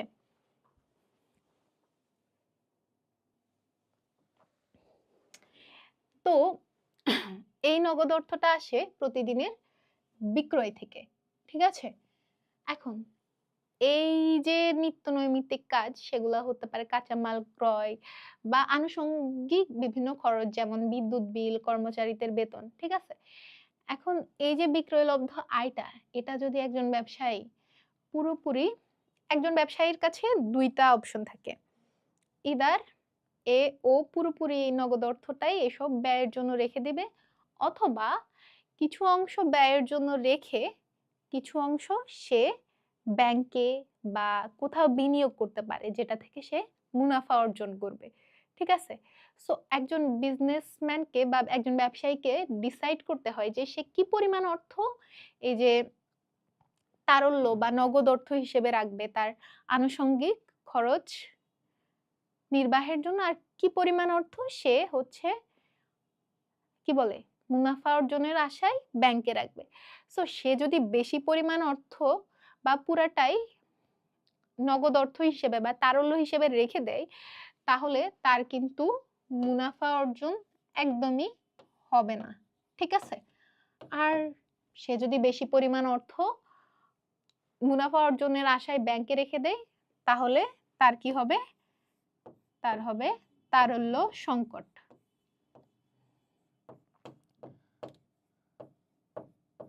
ঠিক আছে? যদি বেশি পরিমাণ অর্থ সে যদি মুনাফা অর্জনের আশায় ব্যাংকে রেখে দেয়, তখন তার কিন্তু নিত্য নৈমিত্তিক যে আনুষঙ্গিক খরচ এগুলা নির্বাহের জন্য তার কাছে এনাফ টাকা থাকবে না, তখন তার দেখা দিবে তারল্য সংকট, ঠিক আছে? তো এই নীতির প্রেক্ষিতে আমরা বলতে পারি যে তারল্য বা নগদ অর্থ ও মুনাফার মধ্যে বিপরীত সম্পর্ক রয়েছে, ঠিক আছে? এটা হচ্ছে তারল্য ও মুনাফার মধ্যে উপযুক্ত ভারসাম্য বজায় রাখার জন্য অর্থায়নের একটা অন্যতম নীতি। এখন আসি আমরা উপযুক্ততার নীতিতে। উপযুক্ততার নীতি বলে কি যে চলতি মূলধনের জন্য স্বল্প মেয়াদী উৎস এবং স্থায়ী বা স্থায়ী মূলধন বা সম্পদ নির্বাহের জন্য বা এক্ষেত্রে তহবিল সংগ্রহের জন্য দীর্ঘমেয়াদী উৎস যাতে ব্যবহার করা হয়, এটা এই নীতি বলে। এটা হচ্ছে সো একটা ব্যবসা প্রতিষ্ঠান চালানোর জন্য তো নিত্য নৈমিত্তিক অর্থের প্রয়োজন হয়, ঠিক আছে? যেমন কাঁচামাল ক্রয়, মজুরি প্রদান ইত্যাদি। আবার স্থায়ী মূলধনের দরকার হয়, যেমন মেশিন ক্রয়, কারবারের দালান কোঠা বা বিল্ডিং নির্মাণ, এগুলা হচ্ছে কি স্থায়ী মূলধন। আর চলতি মূলধন কি? এই যে নিত্য নৈমিত্তিক যে খরচগুলা। তো চলতি মূলধনের পরিমাণ কম হয় বলে এর উৎস কম হয়, ফলে এটি স্বল্প মেয়াদী উৎস হতে সংগ্রহ করা ভালো, এটা হচ্ছে উপযুক্ততার নীতি বলে। আর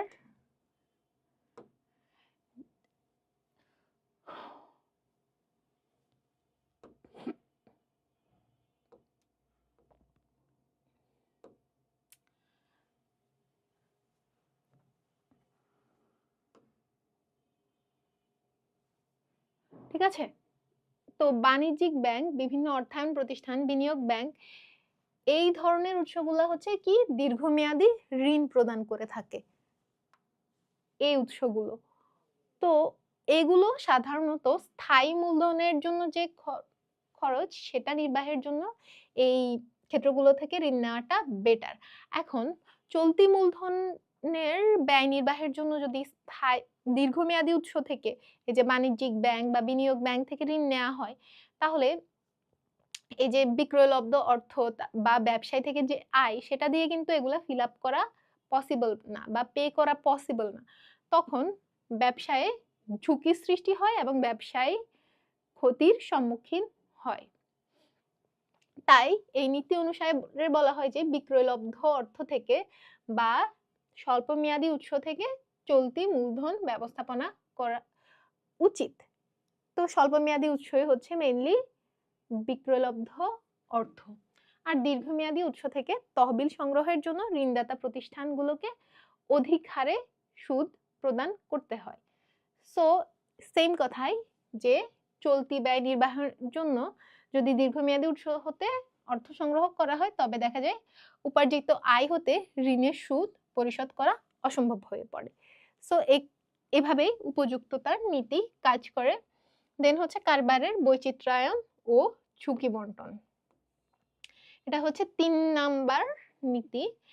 এই নীতি অনুসারে বলা হয় যে কোনো একটা পণ্যের বিনিয়োগ না করে যদি কয়েকটা পণ্যে বিনিয়োগ করা হয় বা কয়েকটা পণ্য রাখা হয় তাহলে ঝুঁকি বন্টন করে হ্রাস করা পসিবল। কিভাবে? ঝুঁকি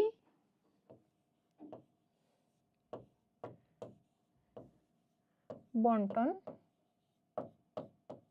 দেন হ্রাস, ঠিক আছে?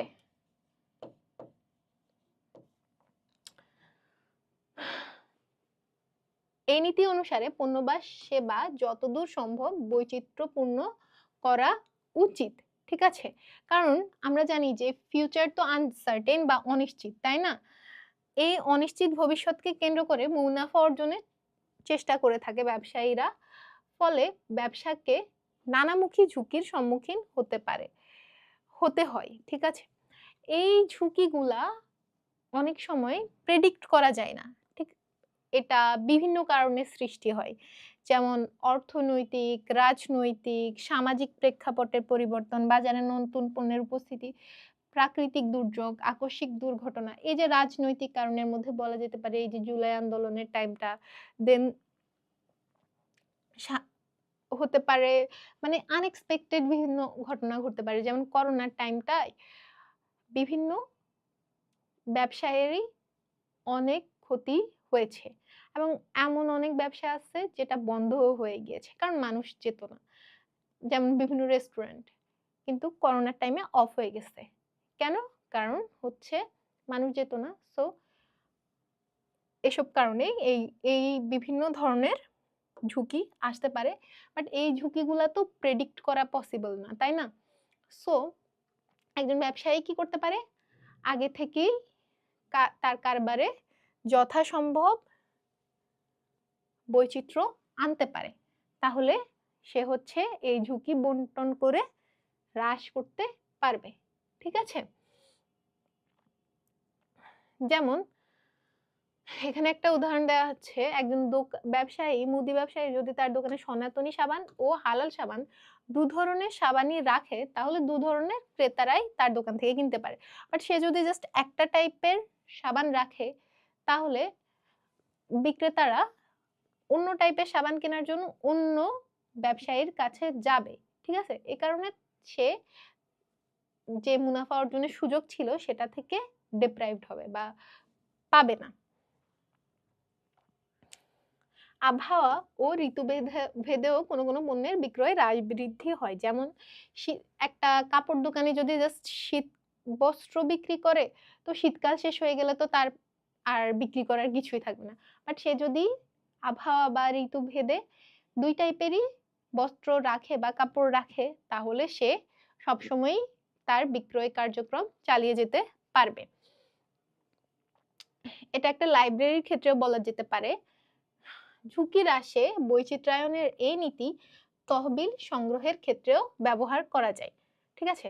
সেখানে একটা উৎসের বদলে যদি বহু বা বিভিন্ন উৎস থেকে তহবিল সংগ্রহ করা হয় তাহলে বেটার। সো আর্থিক ব্যবস্থাপক, এখন আমরা আসবো আরেকটা টপিকে, সেটা হচ্ছে কি আর্থিক ব্যবস্থাপকের কার্যাবলী। আর্থিক ব্যবস্থাপকের দুইটা কার্যাবলী আছে, সেটা হচ্ছে কি আয় সিদ্ধান্ত বা অর্থায়ন সিদ্ধান্ত, দেন ব্যয় সিদ্ধান্ত বা বিনিয়োগ সিদ্ধান্ত। আয় সিদ্ধান্ত বা অর্থায়ন সিদ্ধান্ত হচ্ছে মূলত তহবিল সংগ্রহের প্রক্রিয়া, অর্থাৎ তহবিল সংগ্রহের ভিন্ন ভিন্ন উৎস নির্বাচন করে এবং এসব উৎসের সুবিধা অসুবিধা বিশ্লেষণ করে দেন হচ্ছে অর্থায়ন সংক্রান্ত পরিকল্পনা গ্রহণ করে। এটাকে ইংরেজিতে বলা হয় যে ক্যাপিটাল স্ট্রাকচারিং, অর্থাৎ সে কি ঋণের মাধ্যমে টাকাটা মানে তার প্রয়োজনীয় তহবিলটা সংগ্রহ করবে নাকি তার নিজস্ব মূলধন থেকে। ঠিক আছে, সাধারণত চলতি ব্যয় নির্বাহের জন্য স্বল্পমেয়াদী উৎস থেকে আর স্থায়ী ব্যয় নির্বাহের জন্য দীর্ঘমেয়াদী উৎস থেকে অর্থ সংগ্রহ করা হয়, যেটা আমরা উপযুক্ততার নীতিতে পড়েছিলাম। সো সাধারণত ব্যবসায়ী তহবিল সংগ্রহে মালিক পক্ষের নিজস্ব পুঁজি ও বিভিন্ন উৎস থেকে ঋণ গ্রহণের মাধ্যমে ব্যবসায়ী তহবিল সংগ্রহ করা হয়। এটা হয় যখন ব্যবসায় প্রতিষ্ঠানটা এক মালিকানা হয় অথবা অংশীদারি ব্যবসা হয়। বাট ব্যবসায়ী প্রতিষ্ঠানটা যখন কোম্পানি, তখন হচ্ছে শেয়ার বিক্রির মাধ্যমে মূলধন সংগ্রহ করতে পারে, আবার ঋণপত্র বা ডিবেঞ্চার বা বন্ড বিক্রয়ের মাধ্যমেও মূলধন সংগ্রহ করতে পারে।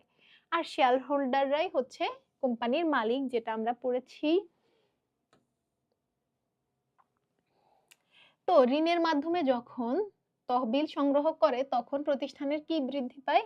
ঋণের দায় বৃদ্ধি পায়। আবার মালিক পক্ষ থেকে যখন সংগৃহীত মূলধনের পরিমাণ বৃদ্ধি পায় তখন মালিক পক্ষের অধিকার বৃদ্ধি পায়।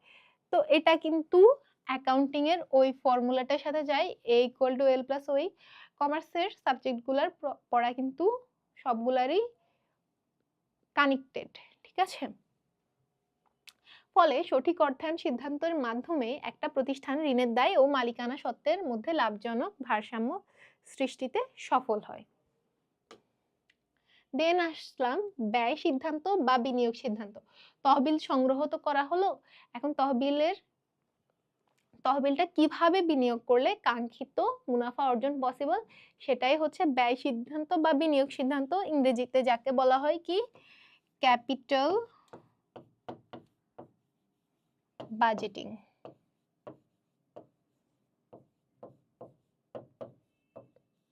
ঠিক আছে, অর্থাৎ কোন খাতে বিনিয়োগ করতে হবে সেটা ডিসাইড করা হয়। তো এটা করা হয় কিভাবে? এটা হচ্ছে প্রত্যেকটা খাতে ব্যয় করলে যে আয় হবে বা ব্যয়, এগুলার হচ্ছে বের করা হয় প্রত্যেকটা খাতের। দেন হচ্ছে যেটাতে আয় বেশি এবং ব্যয় কম সেই খাতটাই হচ্ছে সিলেক্ট করা হয়। উৎপাদনকারী প্রতিষ্ঠানের জন্য উৎপাদনমুখী মেশিন ক্রয় হচ্ছে এই ধরনের সিদ্ধান্ত বা বিনিয়োগ সিদ্ধান্ত। এই সিদ্ধান্তের মাধ্যমে প্রত্যাশিত আগমন নির্গমনের একটি পরিকল্পনা করতে হয়। ঠিক আছে, এখন যেমন একটা উদাহরণ যদি আমরা দেখি, প্রস্তুতকারী প্রতিষ্ঠানের মেশিন ক্রয় সংক্রান্ত সিদ্ধান্তটি গৃহীত হয়। অর্থাৎ কোন একটা প্রস্তুতকারী প্রতিষ্ঠানের মেশিন ক্রয় সংক্রান্ত সিদ্ধান্তটা হচ্ছে বিনিয়োগ সিদ্ধান্ত। কেন? কারণ মেশিন দ্বারা প্রস্তুতকৃত যে পণ্য সামগ্রী এগুলার বিক্রয় যদি পূর্বের তুলনায় বৃদ্ধি পায়, অর্থাৎ এই যে নতুন মেশিনটা কেনা হলো, এটা কেনার পর যদি বিক্রি আগের চেয়ে বৃদ্ধি পায় এবং এতে করে যদি মুনাফা এবং নগদ প্রবাহ বা ক্যাশ ফ্লো বৃদ্ধি পায়, তাহলে এবং সর্বমোট যে ক্যাশ ফ্লোটা আসবে সেটা যদি মেশিনের ক্রয় মূল্য থেকে বেশি হয়, তাহলে বলা যায় যে এটা একটা লাভজনক সিদ্ধান্ত ছিল।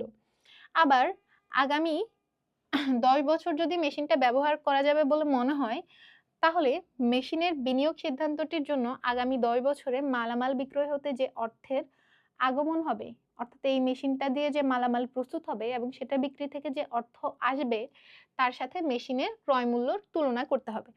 মেশিনের ক্রয় মূল্য যদি বেশি হয়, তাহলে বলতে হবে যে বিনিয়োগ সিদ্ধান্তটা লাভজনক নয়। আর যদি মেশিনের ক্রয় মূল্যের চেয়ে যে মেশিন থেকে প্রস্তুতকৃত যে মালামাল সেটা বিক্রয় থেকে যে অর্থটা আসতেছে সেটা যদি বেশি হয় ক্রয় মূল্যের চেয়ে, তাহলে বলতে হবে যে মেশিনটা কেনা লাভজনক ছিল। এটা ছাড়াও আরো কিছু সিদ্ধান্ত নেওয়া লাগতে পারে একজন কি বলে আর্থিক ব্যবস্থাপকের, যেমন হচ্ছে কি পরিমাণ কাঁচামাল ক্রয় বা প্রতিষ্ঠানের জন্য উপযোগী এবং সেই অর্থ কোথা থেকে সংগ্রহ করা যাবে, এই সংক্রান্ত সিদ্ধান্তকে চলতি বিনিয়োগ সিদ্ধান্ত বলে। দেন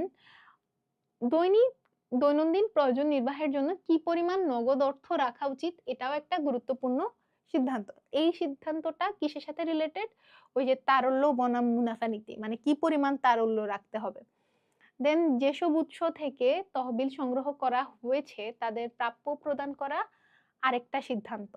ঠিক আছে, এখন যদি ব্যাংক ঋণ, অন্যান্য ঋণ, বন্ড, ডিবেঞ্চার ইত্যাদির মাধ্যমে তহবিল সংগ্রহ করা হয়, তাহলে যথাসময়ে নির্দিষ্ট পরিমাণ সুদ প্রদান করার সিদ্ধান্ত আর্থিক ব্যবস্থাপকের একটা গুরুত্বপূর্ণ দায়িত্ব।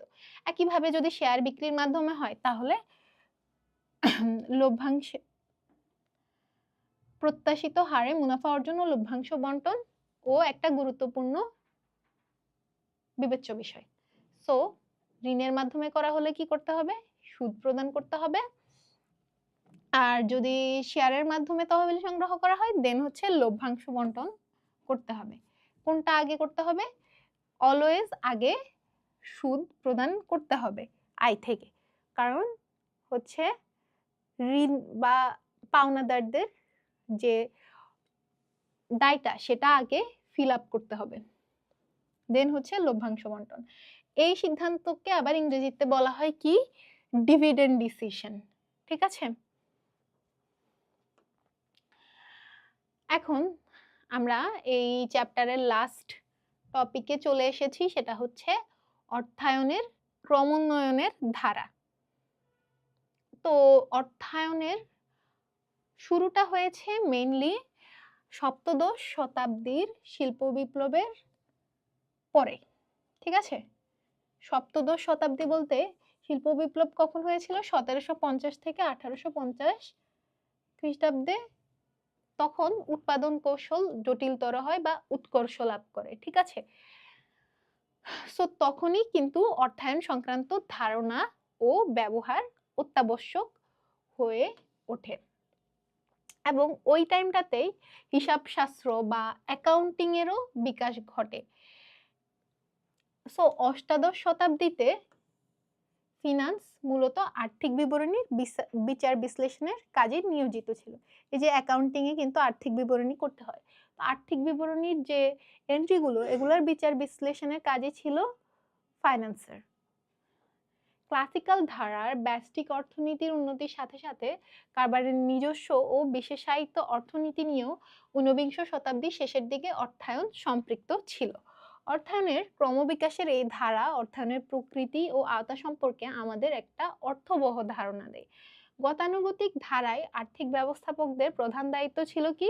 হিসাব সংরক্ষণ ও তা বিশ্লেষণপূর্বক ভবিষ্যৎ কার্যক্রম প্রণয়ন। এখন অর্থায়নের ক্রমোন্নয়নের ধারাটা আমরা দেখব। আরেকটা ব্যাপার আমরা জানি, অর্থায়নের যে বিকাশ ঘটে এটার মূল চারণভূমি কিন্তু যুক্তরাষ্ট্র, এবং যুক্তরাষ্ট্রে অর্থায়নের যে বিবর্তন গত শতাব্দীতে সংঘটিত হয়েছে তারপরে সারা বিশ্বে অর্থায়নের বিবর্তনের ধারা হিসেবে পরিচয় লাভ করে।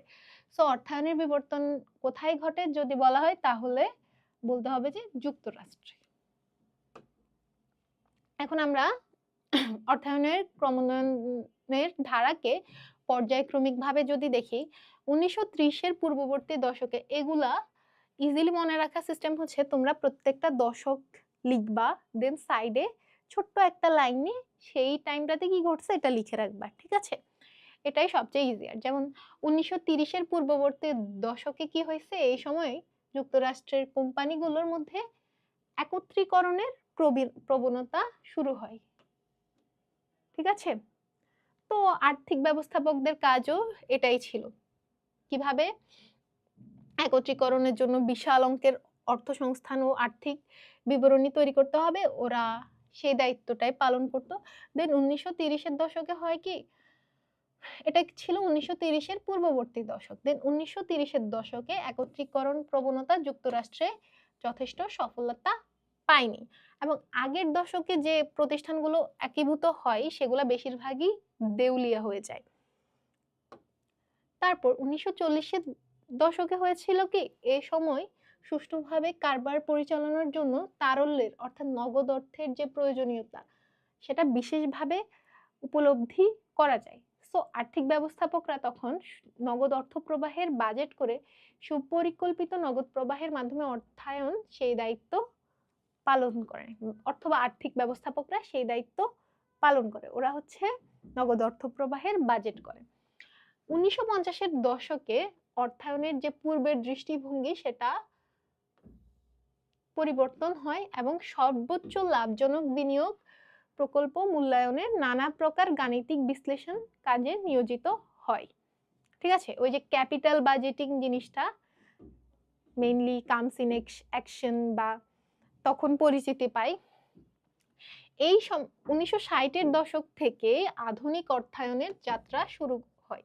তো আধুনিক অর্থায়নের যাত্রা কখন শুরু হয়? 1960-এর দশকে। তখন মানুষ মূলধন বাজারকে অগ্রাধিকার দিতে শুরু করে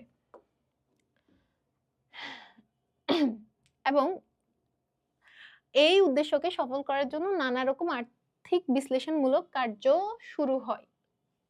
অর্থায়নে ঝুঁকির ধারণা বুঝিয়ে দেয় যে মুনাফা বৃদ্ধির সাথে সাথে সাধারণত ঝুঁকিও বৃদ্ধি পায়। সো এই কথাটা অনেক ইম্পর্টেন্ট, এটা মনে রাখো। কেউ যদি বেশি কোনো বিনিয়োগ থেকে বেশি ঝুঁকি এক্সপেক্ট করে, তখন তার মানে বেশি ঝুঁকির সম্ভাবনা থাকে, তাহলে তার কি হয়, মুনাফার এক্সপেকটেশন বা মুনাফা পাওয়ার আশাও বেশি থাকে। সুতরাং মুনাফা বৃদ্ধি সর্বদা কাঙ্ক্ষিত নাও হতে পারে, কারণ মুনাফা বৃদ্ধির সাথে সাথে ঝুঁকিও বৃদ্ধি পায়। আর 1970-এর দশকে হয় কি, এই দশকে কম্পিউটার অধ্যায়ে শুরু হয়, যেটা শুধু উৎপাদন কৌশলই নয়, কারবারি অর্থায়নকেও পাল্টে দেয়। এবং এই সময় বিভিন্ন তাত্ত্বিক কারবারি অর্থায়নকে নানা তত্ত্বে বিশ্লেষণে সমৃদ্ধ করেছিলেন, যাদের মধ্যে হ্যারি মার্কোইজ, মার্টন মিলার এবং মডিগ্লিয়ানি ছিলেন উল্লেখযোগ্য, এবং 1990 দশকে তারা নোবেল পুরস্কার লাভ করেন অর্থায়নের অগ্রগতিতে ভূমিকা রাখার জন্য। দেন 1980-র দশকে ব্যবসায় সম্প্রসারণ ও প্রতিযোগিতামূলক বাজার ব্যবস্থায় টিকে থাকার জন্য অর্থায়ন তার সনাতনী দায়িত্বের পরিবর্তন করে নতুন রূপে আবির্ভূত হয়। ঠিক আছে, সনাতনী রূপটা চলে যায়, নতুন রূপে আবির্ভূত হয় কত সালে? 1980-র দশকে। দেন 1990-এর দশক ও আধুনিক অর্থায়নের সূচনা। এই দশকে বিশ্ব বাণিজ্য ব্যবস্থা বা ওয়ার্ল্ড ট্রেড অর্গানাইজেশন আত্মপ্রকাশ করে। তো কখন ডাব্লিউটিও আত্মপ্রকাশ করে? 1990-এর দশকে। বিশ্বব্যাপী আমদানি রফতানির প্রতিবন্ধকতা ব্যাপকভাবে হ্রাস পায়। অর্থায়নও এই সময়ে আন্তর্জাতিকতা লাভ করে। সো অর্থায়ন আন্তর্জাতিকতা লাভ করে 1990-এর দশকে। সো এই চ্যাপ্টার আমাদের শেষ। এখন আমরা কিছু এমসিকিউ দেখব এই চ্যাপ্টারে। প্রথমে হচ্ছে নগদ অর্থ ও মুনাফার মধ্যে সম্পর্ক কিরূপ। তো আমরা পড়েছি তারল্য বনাম মুনাফা নীতি, নগদ অর্থ ও মুনাফার মধ্যে সম্পর্ক কিরূপ। এখানে 4টা কি বলে দেয়া আছে, মাল্টিপল চয়েস, ঊর্ধ্বমুখী, বিপরীত, নিম্নমুখী, সমানুপাত। আমরা দেখেছিলাম এটা বিপরীত, সো এটা হবে বিপরীত। দেন হচ্ছে কারবারি অর্থায়ন ব্যবস্থাপনা হলো পর্যাপ্ত পরিমাণ অর্থ যোগান। হ্যাঁ, এটা অ্যাকচুয়ালি পর্যাপ্ত পরিমাণ অর্থ যোগান। দেন কয়েক মাসের জন্য মূলধন খাটানো না, এটা কিন্তু কয়েক মাসের জন্য মূলধন খাটানো না। আমরা জানি যে এটা হচ্ছে তহবিল সংগ্রহ ও তহবিল ব্যবহার সংক্রান্ত কাজ, কিন্তু কয়েক মাসের জন্য মূলধন খাটানো ইজ নট অর্থায়ন। দেন অর্থ বন্টন সংক্রান্ত সিদ্ধান্ত, হ্যাঁ এটা অর্থায়ন ব্যবস্থাপনার মধ্যে পড়ে। সো অ্যান্সার হবে 1 ও 3। খ, দেন এখানে একটা সৃজনশীল প্রশ্ন দেওয়া আছে, আমরা এখন এটা দেখব। আগে আমরা ক খটা দেখি, ক খ তো আর এটার সাথে রিলেটেড না। কতে দেয়া আছে রপ্তানি থেকে আমদানি বেশি হলে কোন ধরনের ঘাটতি দেখা যায়। সো আমরা পড়েছি এটা হচ্ছে বাণিজ্য ঘাটতি, তাই না? দেন সরকার কেন দেশের জন্য অনেক অর্থ ব্যয় করে? সো সরকারি অর্থায়নের মূল লক্ষ্য কি? সামাজিক কল্যাণ। প্রথমে এই লাইনটা লিখবে এবং যেসব খাতে সরকার হচ্ছে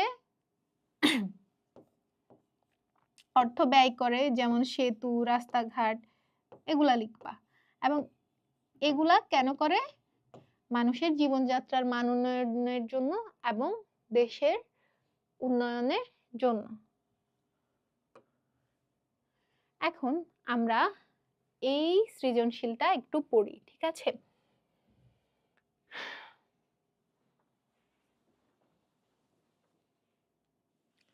সো একে এন্টারপ্রাইজের ব্যবস্থাপক জনাব সুহানের 10 লক্ষ টাকা। এই টাকাটা উনি কোত্থেকে পেয়েছেন? সবুজ ব্যাংক থেকে 15% সুদে ঋণ নিয়েছেন 8 লক্ষ। 5 বছরের জন্য বন্ধু শফিকুল ইসলাম থেকে নিয়েছেন 1 লক্ষ টাকা। মামাতো বোন ফারজানা থেকে নিয়েছেন 1 লক্ষ টাকা। এবং উনি কোথায় কোথায় খরচ করেছেন? বিদ্যুৎ বিল প্রদান করেছেন 1 লক্ষ, কর্মচারীদের বেতন দিয়েছেন 4 লক্ষ, ভাড়া প্রদান করেছেন 2 লক্ষ এবং নতুন মেশিন ক্রয় করেছেন 3 লক্ষ টাকার। এখন গ নাম্বার প্রশ্নটা আমরা দেখি। একে এন্টারপ্রাইজের ব্যবস্থাপক জনাব সুহানের সামগ্রিক কার্যক্রমকে কি বলা যায়? সো উনি এখানে কি করেন? তহবিল সংগ্রহ করেন এন্ড তহবিলের ব্যবহার বা বন্টন করেন। সো এটাকে কি বলা হয়? আমরা পড়েছি এটাকে বলা হয় অর্থায়ন। সো ওনার সামগ্রিক কার্যক্রমকে অর্থায়ন বলা যায়। তো প্রথম লাইন আমরা এটা লিখবো, দেন আমরা হচ্ছে এগুলো এক্সপ্লেইন করে লিখবো। তারপর ঘ নাম্বারটায় আসি। ঘ নাম্বারে দেয়া আছে যে 2012 এই সেম এক্সাম্পলটাই, দেন 2012 সালে আর্থিক বিবরণীতে দেখা যাচ্ছে যে প্রতিষ্ঠানটি ক্ষতির সম্মুখীন হচ্ছে। এখন জনাব সোহান কোন নীতিটি ঠিকমতো অনুসরণ করলে ক্ষতির সম্মুখীন হতেন না বলে মনে করো? তো আমরা এখানে দেখতে পাচ্ছি উনি ঋণ নিয়েছেন, ঠিক আছে? ঋণ কিন্তু এগুলো কিন্তু কি? দীর্ঘমেয়াদী উৎস, দীর্ঘমেয়াদী